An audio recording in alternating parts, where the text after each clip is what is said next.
I know a place where we can go to lay the troubles down, meeting your soul. I know a place where mercy flows. Take the stains, make you whiter than.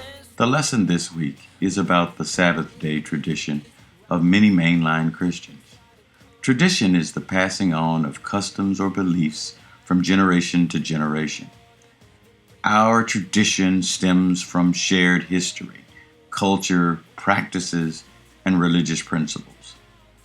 Our lives are steeped in tradition.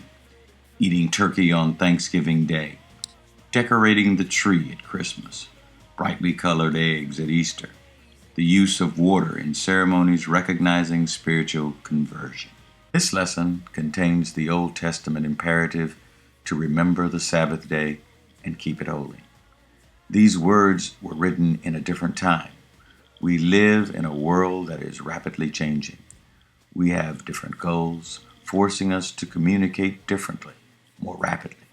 We are pressured in constant and different ways, causing even more stress. We have new hopes, new fears, new expectations from family, friends, children, colleagues, and co-workers. So the question we ask ourselves in this lesson is, how is this tradition that dates back to the time of Moses relevant in the 21st century?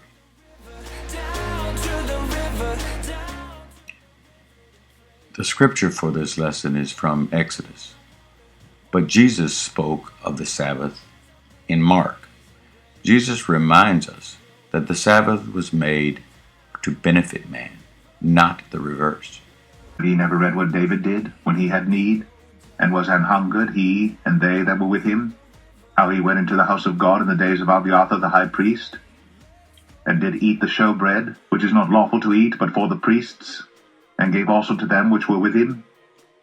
And he said unto them, The Sabbath was made for man, and not man for the Sabbath. God the Father made each of us and knew the greed within us. Throughout man's history, we have example after example of our greed causing us to abuse ourselves with work, abuse others with work, exploit others with work, all in the effort to gain earthly wealth.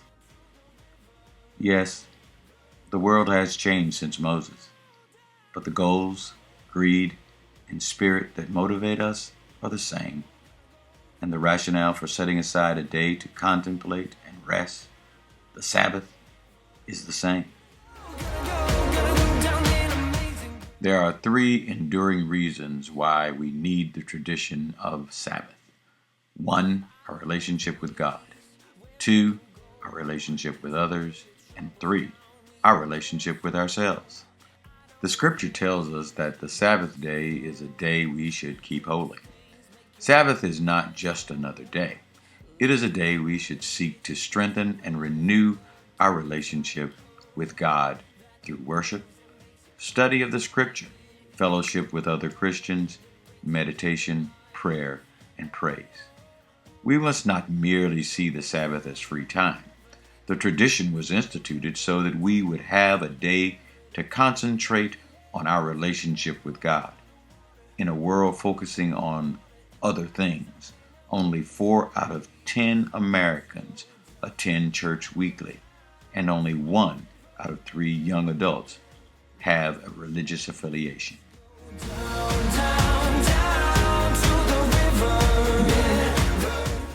People are social. God made us to live in families, to work and play with friends. The Sabbath was not meant to be just a day to kick up your feet and rest. It's a time for you to strengthen your relationship with your family and loved ones. Think about it. How much time do you spend each week just talking to your spouse, your children, those closest to you, when there's no problem?